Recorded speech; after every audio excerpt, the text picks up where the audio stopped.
Hare Krishna, all of you. कैसे हो आप सब? होप सो कि सब मजे में होंगे। आज मैं कुछ एक आपके साथ ऐसे टिप्स शेयर करने वाली हूँ जो आपकी लाइफ को थोड़ा सा इजी बना देंगे, थोड़ा सा जॉयफुल बना देंगे, थोड़ा सा इंटरेस्टिंग और बना देंगे। तो क्या क्या टिप्स है? देखिए, फर्स्ट ऑफ ऑल तो जिद्दी बन जाइए, ढीठ बन जाइए और थोड़े से थोड़े से सेल्फिश बन जाइए। ये एक बहुत बड़ा फॉर्मूला है खुश रहने का और अपने आप को थोड़ा आज़ाद महसूस करने का। और अपनी लाइफ, कई लोग क्या होते हैं, बस जी रहे होते हैं, ज़िंदगी काट रहे होते हैं। उनको ये नहीं होता है कि अच्छे से कैसे जीना है। लाइक मैं उन लोगों की बात कर रही हूँ जो लोग बेचारे बेवजह डिप्रेशन में होते हैं। कई लोगों को तो पता ही नहीं होता हम डिप्रेशन में हैं। तो इन सब लोगों के बारे में बात करना जो है मैं यहाँ पे शुरू करती हूँ।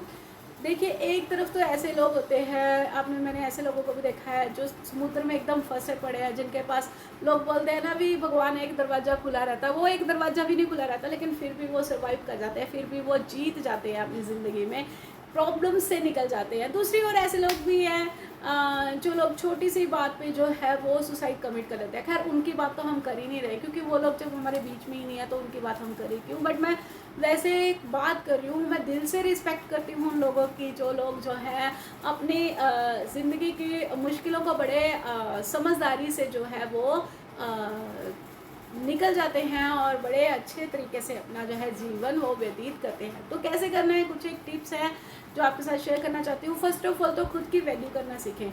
मैंने बताया था ना, मगरमच्छ जैसे लोग, तो उन लोगों के बीच में रह के जो है उन लोगों की जितनी वैल्यू है आप उनको उतनी ही वैल्यू करें। जो सीधा सा फार्मूला है, जो आपको जो चीज़ देता है ना उसको डबल देना सीखें। कोई आपको प्यार दे रहा है उसको डबल देना सीखें, कोई आपको नफरत दे रहा है उसको इग्नोर करना सीखें।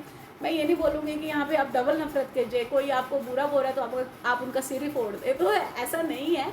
ठीक है, तो ये सब चीज़ें आप करना सीखें। देखिए, अगर आपकी लाइफ में 10 लोग भी हैं ना, तो ऐसा नहीं है कि 10 के 10 लोग आपको पसंद करेंगे। मे बी एक दो तो 10 में से कम 8 लोग आपको नापसंद करते होंगे, 2 लोग आपको पसंद करते होंगे। अगर आप बहुत अच्छे किसी के लिए हमेशा आपका बड़ा पॉजिटिव सा एटीट्यूड है सबके साथ, आप सबके काम करते हो ये वो, ठीक है।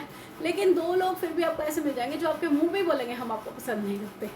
तो इन सब चीज़ों से घबराए ना, बिल्कुल ही पॉजिटिव होके चले। कई बार क्या होता है, हम अपने अंदर ही किसी की बातें इतने हर्ट करती है कि हम सुबह से शाम तक अपने आप को ऐसे इतना सोचते हैं, इतनी ओवर थिंकिंग करते हैं कि हमारा सारा टाइम उसी चीज़ में वेस्ट हो जाता है। देखिए, एक बार सोच के तो देखिए, अगर आपके साथ कोई चीज़ ऐसी होगी जो आपने कभी एक्सपेक्ट ही नहीं की थी, कोई मिसहैपनिंग होगी, कुछ बहुत बुरा हो गया, लेकिन उसके साथ आप लगातार, ठीक है, 1-2 दिन माना कि आपको दुख हो रहा है या किसी ने आपको कुछ हार्म कर दिया, आपको दुख हो रहा है, लेकिन उसके लिए आप अपने आप को डिप्रेशन में लेके जा रहे हो, अपने आप को जी नहीं रहे हो, बेड पे पड़े हो, खाई जा रहे हो, या फिर लोगों के बीच में आना ही बंद कर दिया है। ये कहाँ की समझदारी है भाई? आप अपना टाइम वेस्ट कर रहे हो। आप अपनी लाइफ को बहुत ज़्यादा ब्यूटीफुल बना सकते हो। देखो, भूलने की नियामत तो भगवान ने हर एक इंसान को बख्शी है, ठीक है। अगर कोई हमारा लव वन हमें छोड़ भी जाता है तो आप देखोगे कि 1 साल बाद, 1.5 साल बाद फ़र्क पड़ ही जाता है, हर एक के घर में पड़ जाता है।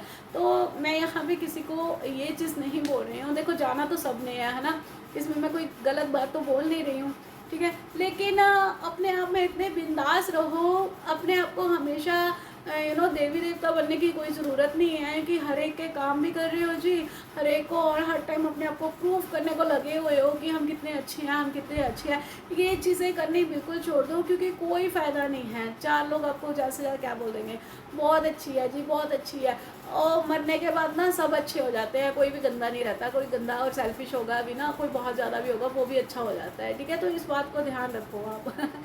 तो मैं ये कहना चाहती हूँ कि खुद के लिए जियो और छोटी छोटी बातों को बिल्कुल भी अपने दिल पे ना लो। इसने ये बोल दिया, उसने वो बोल दिया, वो वाली कहावत बिल्कुल याद रखो कि भगवान एक दरवाज़ा हर किसी के लिए जो है जो खोले रखता है। अगर कोई बीच मगरमच्छों के भी है ना समुद्र में, और दूर दूर तक कोई सहारा नहीं मिल रहा, कोई किनारा नहीं मिल रहा, ऐसे लोग भी सर्वाइव कर जाते हैं। ऐसे लोगों को भी भगवान खुद हाथ पकड़ते हैं। क्यों पकड़ते हैं? क्योंकि उन्होंने खुद की कोशिश की है कि हमने जी समुद्र से बाहर निकलना है। आप मानो, अगर आपको ना जोर पड़ा हो आप ऐसे ही पड़े हो डिप्रेशन में, गिरे पड़े हो, ठीक है, आप बोल रहे हो कि मुझे तो डिप्रेशन है जी, मैं तो उठूंगी नहीं, मैं नहीं उठ सकती जी।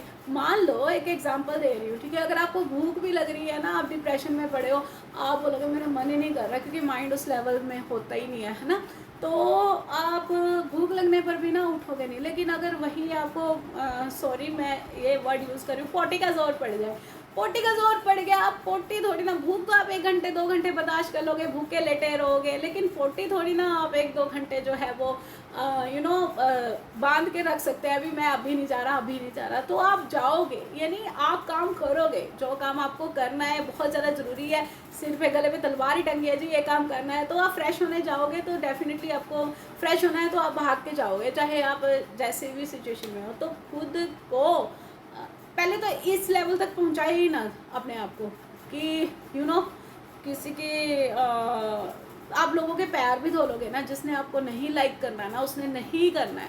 लोग बहुत ज़्यादा सेल्फिश होते हैं, तो थोड़े तो तुम भी बनो ना। तो आप किसी के पैर भी धो लोगे ना, अगर आपको नहीं पसंद कर रहा है तो नहीं करेगा, ठीक है, इस बात को आप समझ लो। और उन लोगों के साथ टाइम स्पेंड करो। देखो आजकल ना बाहर के रिश्ते ना खून के रिश्तों से ज़्यादा अच्छे निभ जाते हैं। मेरे खुद के एक मम्मा बनाया हुआ है, मैं जब वो मेरे पास कभी मिलने आते हैं ना, उनकी गोदी में सर रख के जो है वो मेरा सर भी सहलाते हैं ना, तो मुझे बहुत सुकून मिलता है। मुझे ऐसे मिलता है जैसे मेरी मम्मा अपने मम्मा है, क्योंकि जब मम्मा ही माना हो तो मेरे अपने मम्मा मेरे को जो है वो रिलीफ, इतना रिलीफ मिलता है। कभी कभी क्या होता है कि बाहर के रिलेशंस हमारे लिए उतना काम कर जाते हैं जो कि कोई भी नहीं कर सकता है ना, कोई भी नहीं कर सकता। तो जिन्होंने अपनी वैल्यू आपकी वैल्यू नहीं करनी है वो नहीं ही करेगा। हर किसी के लिए हर टाइम अवेलेबल कभी मत रहो, इससे आपकी वैल्यू जो है बहुत कम हो जाती है। अपने खुद को वैल्यू दो। अगर आपका अपना काम पहले पड़ा है तो अपना काम पहले निपटाओ। आपको क्या करना है, आपने क्या सोचा हुआ है। आप अगर ज़िंदगी के बारे में, इवन हाउस वाइफ्स भी जिनके पास किसी चीज़ की कोई कमी नहीं है, वो लेडीज़ भी मैंने देखा, उनके पास भी एक मोटिव होना चाहिए। अरे कुछ नहीं है तो भक्ति करो, कम से कम कुछ तो करो। मतलब अपने आप को बिज़ी रखना सीखो। जितने आप बिज़ी रहोगे ना उतने आप अच्छे रहोगे, मेंटली हेल्थ भी अच्छी रहेगी, फिज़िकली भी अच्छे रहोगे। बट मेक श्योर कि आप बिज़ी होना चाहिए। कभी भी आपके पास फ़ोन पे बात करने के लिए 15 मिनट भी ज़्यादा, 15 मिनट से ज़्यादा नहीं होने चाहिए। 15 मिनट भी मैंने बहुत ज़्यादा बोल दिया है। कभी भी आप अपने आप को इतना फ्री मत करो, क्योंकि अगर आप अपने आप को इतना फ्री करते हो ना तो लोग आपको वेला समझने लग जाते हैं। इससे जो है आपकी वैल्यू, आपकी कदर जो है कम हो जाती है। हमेशा खुद को प्रेफरेंस दो, खुद को अनमोल समझो। खुद को रोज़ एक बार शीशे में देखा करो, परमात्मा ने कितना सोना बनाया है, इसको हम और सोना कैसे कर सकते हैं।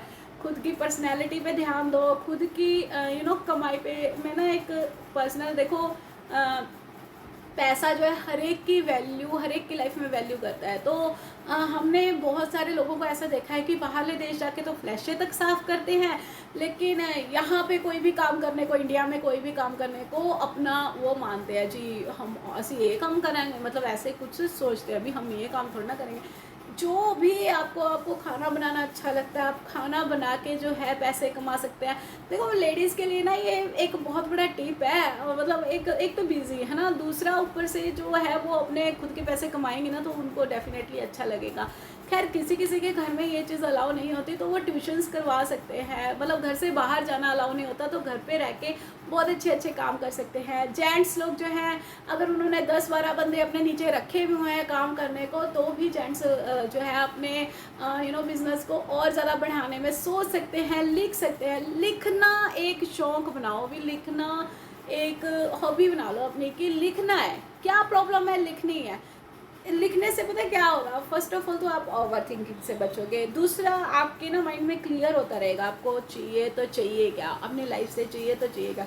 तीसरी बात आप में सबसे अच्छी पता है क्या होगी, आपकी हैंड राइटिंग भी अच्छी हो जाएगी। ये एक मजाक था, बट मैं सच्ची बात बताऊं कि अपने साथ थोड़ा टाइम स्पेंड करना पसंद करो। अपने आप को वैल्यू दो। लोगों को मना करना सीखो कि अभी हमारे पास टाइम नहीं है, हम जो है हर टाइम अवेलेबल रहने से थोड़ा कतराओ, ठीक है। मतलब ज़रूरी नहीं है कि आपने बिल्कुल ही सेल्फिश बन जाना है, बिल्कुल ही ये बन जाना है। थोड़े से ज़िद्दी बनो, थोड़े से ज़िद्दी इस वे में बनना है। इस वे में नहीं ज़िद्दी कि आज मेरे को ये सूट चाहिए तो चाहिए ही जी, आज मेरे को नहीं, इस वे में नहीं मैं बोल रही, जिद्दी अपने काम में बनो कि अगर हमने ये काम शुरू किया तो हम इसको ख़त्म करेंगे। दूसरी बात एक और है, जो लेडीज़ बहुत ज़्यादा काम करती है, लाइक किचन में जिनको काम होता है, घर के काम बहुत ज़्यादा होते हैं, अगर आप अपने आप को थकान महसूस कर रहे हैं ना, आप थक गए हैं, तो आप बीच में आधे घंटे का ब्रेक ज़रूर लें, इससे आपकी मेंटल हेल्थ अच्छी रहेगी। अगर आप ब्रेक नहीं ना लोगे तो कहीं ना कहीं आपकी मेंटल हेल्थ पे इफ़ेक्ट पड़ने वाला है। तो आप थोड़ी देर जो है टीवी देख सकती हैं, थोड़ा चाय ले सकती हैं, थोड़ा फ्रेशमेंट के लिए लस्सी कॉफ़ी जो भी आप यूज़ पसंद करती हैं वो चीज़ ले सकती है। लाइक अपने लिए आधा घंटा जो आपके साथ जब कोई ना हो, आपका फेवरेट, चाहे आपको म्यूज़िक सुनना पसंद है चाहे टीवी, तो काम के बीच में ऐसी छोटी सी एक छुट्टी बोलते हैं, ये चीज़ ज़रूर लें, ये आपकी बहुत हेल्प करने वाला है और आपको ये आपका मूड भी फ्रेश करती है ये छोटी छोटी आदतें। तो डेफिनेटली आप जो है एक हेल्दी और अच्छा लाइफस्टाइल जो है जीने वाले हैं, और दूसरों के लिए बहुत ज़्यादा ना सोचकर खुद पे कंसंट्रेट करें, अपनी फैमिली पे, अपने आप पे। हम ना बच्चों का, पति का, घर वालों का, सबका ध्यान रखते रखते खुद को कहीं भूल ही जाते हैं। तो अपने आप को बिल्कुल भी भूलना नहीं है, अपने लिए टाइम स्पेशल निकालना है और अपनी लाइफ खुश होकर जीनी है, ताकि जब हमें वो देखो, एक ना एक दिन तो सबने जाना है, जब उस परमात्मा का बुलावा आए तो हम उसका शुक्राना करते जाए, शुक्र करते जाए कि शुक्र है परमात्मा, नहीं वधिया लाइफ दे, मज़ा ही आ गया। ना कि हम ये बोलते जाए, शिकायतें करते जाए, तो मैं कितना ही नहीं, ये तो मैंने किया नहीं, ऐसे तो मैं जिया नहीं, वैसे तो मैं जिया नहीं। तो इसी के साथ जो है मैं आप सबसे विदा लेती हूँ। देखिए, मुश्किल चीज़ें भी हल हो जाती है, लेकिन उसके लिए टाइम होता है। जो चीज़ें हमारे हाथ में है ना, वो डेफिनेटली जो है चेंज होती है। जो चीज़ें नहीं हाथ में है उसको भगवान पे छोड़ देना चाहिए, बाय द टाइम वो भी सुलझ जाती है। लेकिन हमें अपनी हिम्मत नहीं हारनी चाहिए। डिप्रेशन और सुसाइड जैसी चीज़ों को तो बिल्कुल भी नज़दीक नहीं आना चाहिए। दुख होता है, मैं मानती हूँ, लेकिन दुख का भी एक पर्टिकुलर, एक बार चीख लो, चिल्ला लो, एक बार रो लो रच के, लेकिन उसके बाद ये बोलो कि नो, अब बहुत हो गया, मैंने इस चीज़ के लिए जितना रोना था रो लिया, अब मैं जो है रेडी हूँ अपनी नेक्स्ट लाइफ को या नेक्स्ट अपने उसको अचीव करने के लिए, नेक्स्ट जो भी मैंने करना है लाइफ में उस चीज़ पे। देखिए, बहुत खूबसूरत लाइफ है। अगर कुछ मिसहैपनिंग हो जाती है, अगर एक पेज आपकी ज़िंदगी का ख़राब है तो पूरी बुक ख़राब करने की कोई ज़रूरत नहीं है, वो पेज ही फाड़ के फेंक देना चाहिए। इसी में सबकी भलाई है। Thank you so much. उस चीज़ को यानी भूल जाना चाहिए, बैड टाइम को भूल जाना चाहिए, क्योंकि जो पास्ट होता है ना वो मर चुका होता है, ठीक है। तो ये चीज़ जब आप ताज़ी ताज़ी सट लगी होती है ना, चोट लगी होती है, तो वही ज़्यादा दर्द होता है। लेकिन जब डॉक्टर थोड़ी दवाई लगा देता है और धीरे धीरे वो एक आधे हफ्ते में ठीक हो जाता है। तो ऐसे ही आपकी लाइफ की प्रॉब्लम्स के साथ होना चाहिए। जो भी आपकी लाइफ में वट जो भी प्रॉब्लम चल रही है, तो उसको भी आपने जल्दी से आपने अपना फर्स्ट एड बॉक्स निकालना है और जल्दी से जैसे उस चीज़ को ठीक करना चाहते हो वैसे ठीक करना है। बहुत ज़्यादा लंबा गैप किसी भी चीज़ में डालना हार्मफुल होता है, ठीक है। तो चलिए, मैं इसी के साथ आपके साथ विदा लेती हूँ। कैसी लगी मेरी आज की ये बातें ज़रूर शेयर कीजिएगा। Thank you so much.